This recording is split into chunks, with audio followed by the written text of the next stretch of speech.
Welcome to the presentation on bat houses, part 2 of 4.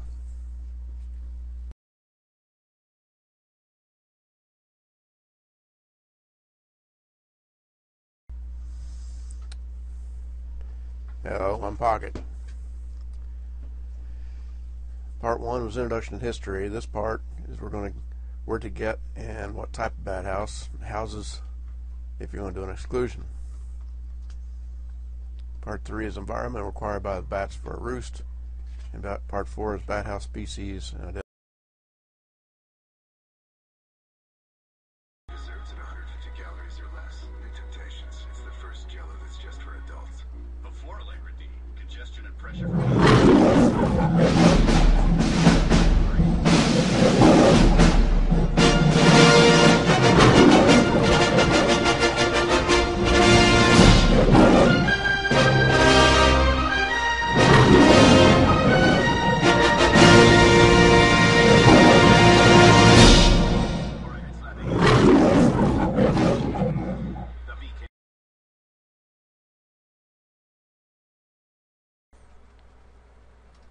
Now, a word from our sponsor. It's a Fewer educational production created by Wildbat Studios. Instructor Pocket, executive producer, director, voiceover artist, Pocket, audio mixer, graphic artist, modeler, animator, sound engineer, overdubber, editor, videographer, research consultant. All positions performed by Radar, aka Bruce, not Wayne, Taylor.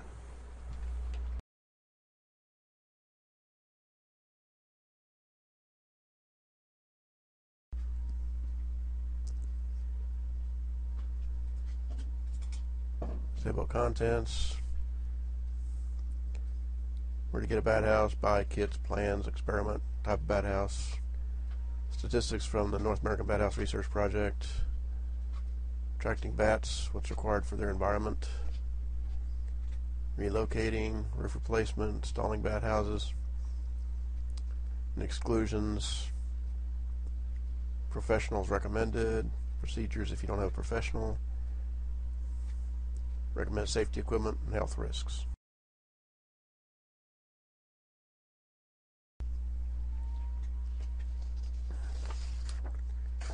How to get a bat house. Well, first one, of course, you can purchase BCI at Bat Conservation International at batcon.org. Have a set of recommendations on construction of bat houses. Houses have been proven to occupy bats.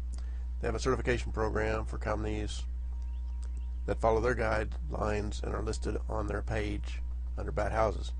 They can be purchased at your local pet or agricultural store. Make sure they have the BCI certification. BCI have some available on their store site. They start about $50 and go on up. Fewer, we recommend several bat houses, different locations, colors, kinds, initially, so you can see what works for your location. If you can afford it, the larger boxes have better and quicker success rates. The 5 and 10 baffle houses. Those would be used for the females for maternity wards, and several rocket boxes for the males would be ideal start. Once you know what works, location and color, then move to the empty boxes and change the color to a similar one. A bat detector will let you know what kind of bat you have. It makes the echolocation audible for hearing. Big browns like temperatures 80 to 95 degrees, where modest bats like little brown bats like 95 and above. And you can adjust your color of the bat house for the temperature inside.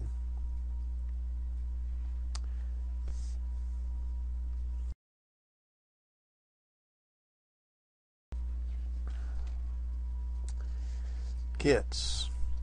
If you don't want to make one from scratch but want to save a little money assembling one, there are kits available. A good site with BCI approved list is free.woodworking-plans.org. They have links to purchases, kits, and download plans. They will be about 25% cheaper than one purchased on average. All kits will require staple guns for screens if it's inserted, screwdriver, silicone sealer, box knife to cut screen, hammer or any nails, paint or stain. If this isn't the first one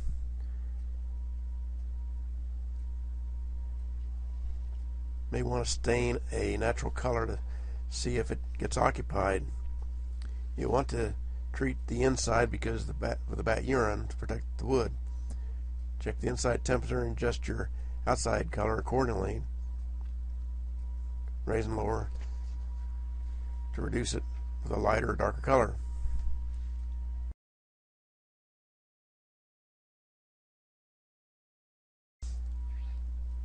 In plans, you can save at least 50% or more over a purchase of a house by building the house yourself. It can even be made nearly free if you use recycled materials like old privacy fence. It only costs to be the hardware and sealers to put together. Instead of buying that small house because of funds, use those funds for the hardware and build a large house from recycled materials. You open the environment in two ways: homes to the bats and reduction of insects and recycling. The bats, the larger the better. The highest quick occupancy rates were from the largest bat houses. The big difference, of course, is supplies. Supplies for the kits and plans. Of course, you have to cut the wood. FEWA recommends both a table saw and a circular saw to be used, but you can get by with just a circular saw if you have to. The table saw, you will find, is as easy to make 20 as it is to 1. Making bat houses isn't a bad hobby. In fact, you may find your stores are having a hard time keeping them in stock. There are many plans on the internet, and they're usually very simple in construction.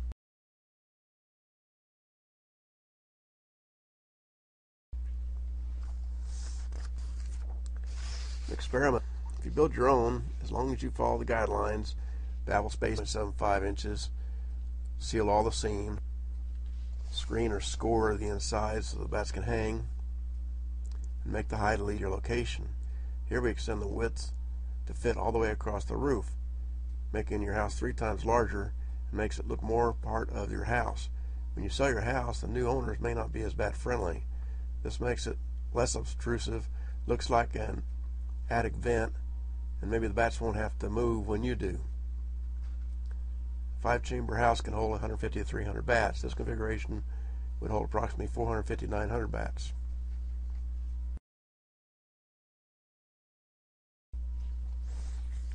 Type and size of houses. There are many types of bat houses.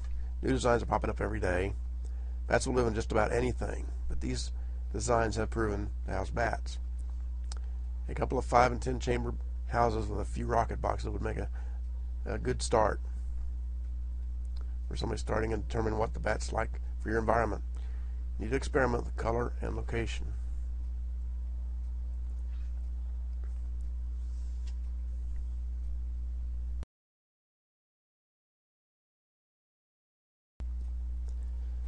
Statistics from the North American Bat House Research Project. Final report. What will get bats to move in? Whether you're buying, assembling from a kit, or building a bat house, the following recommendations should be followed for your particular situation and environment to make sure your house or houses are occupied and stay occupied year after year. The odds of attracting bats are very good for well-designed, well-built bat houses mounted according to the recommendations developed in the Bat House Project during the 12 years of bat house research by BCI and its volunteer research associates across the U.S., Canada, and the Caribbean. Here are a few of their results. Bats inhabited on an average of 60% of all reported bat houses, both good and bad houses installations, in BCI's 1999 to 2001 annual surveys. Occupancy in rural areas was 61% compared to 50% in urban and suburban areas. 90% of occupied bat houses were used within 2 years, with a 50% occupancy in the first year. The rest needed 3 to 5 years for bats to move in. Tall designs like the multi-chamber nursery, rocket-style houses perform best in the BCI surveys. For example, 80% of 123 houses with chambers of at least 25 inches tall, 2 feet, were occupied in 2000.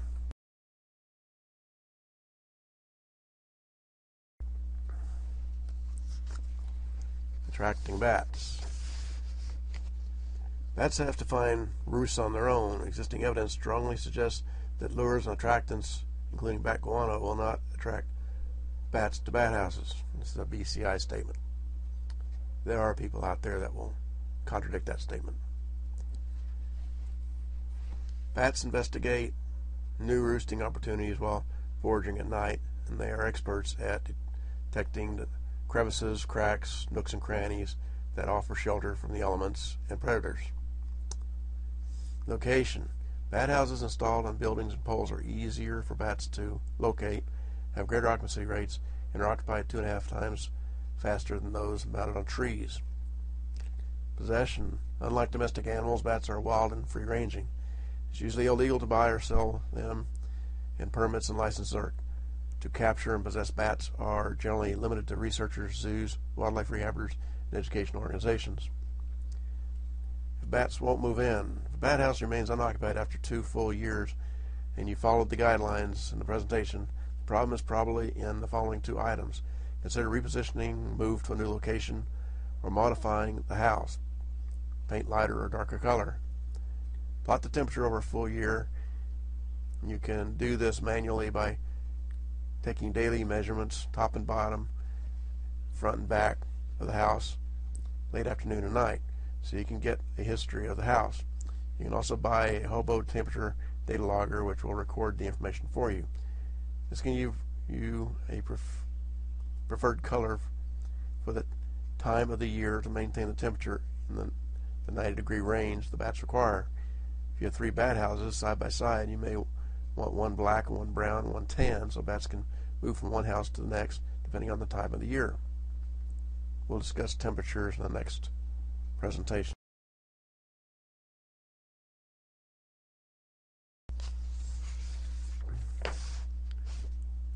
Relocating bats. Catching and relocating bats to a new area is in any case highly unlikely to succeed. Bats have a strong homing instinct into a bat house will attempt to return to their home areas. Consequently, placing bats in bat houses is not recommended.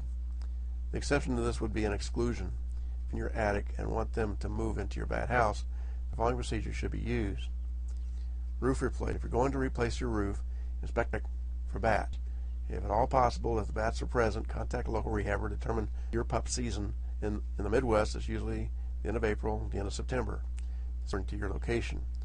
If the roof has to be replaced, a bat rehabber will be needed to rescue the pups. Install the bat houses 1 to 2 months or earlier prior to the exclusion. This will allow the bats a chance to and possibly move in early. When they are excluded, they look for the first available housing, so it's a very good chance they will use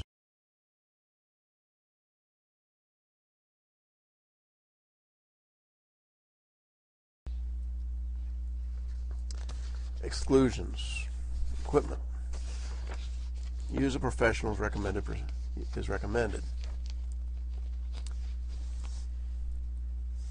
If one is unavailable, which is very likely,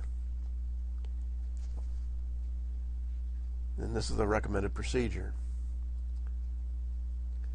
This is a complete field in itself. It should be done by a professional who has the equipment, the pre-rabies shots, the experience in removing the bats and cleaning up the guano. If a professional isn't available, this can be done by the homeowner. All openings have to be found and sealed except for the one allowing the bats to leave. Place a fine mesh screen over the last opening to allow the bats out but not back in. In the morning, after you have inspected the attic, seal the last opening. Recommended safety equipment. A Tyvek disposable suit with a hoodie, respirator with carbon inserts for large colonies. A full oxygen mask may be needed in confined spaces. Protective eyewear that seals to face, gloves, rubber boots or Tyvek booties, duct tape wrists and ankles, shop vac with long hose, 100% Clorox spray bottle or other strong disinfectant, pre-rabies shots in case you get bit, ladder, materials, tools for sealing holes, screens, and escape hatch.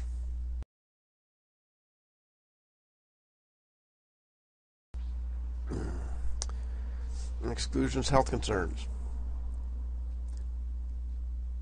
Health risks to be aware of if you do your own exclusion.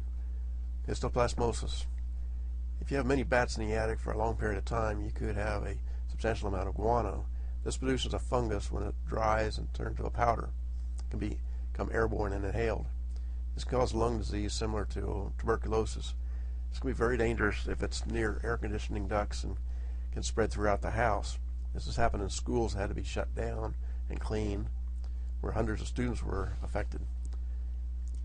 Guanaco attracts some nasty insects like flesh-eating beetles. Attics also contain insects like spiders. Precautions should be taken, taping wrists and ankles to avoid them getting into your clothing. Fiberglass, maybe asbestos in old homes. Insulation, this can be inhaled, causing respiratory problems and skin irritations. Respirator, eye protection, and gloves. Protective disposable clothing with hoodie that ties to the neck. Rubber boots should be worn. Large colonies, thousands of bats. Full oxygen mask may be required due to ammonia gas being given off in a confined space.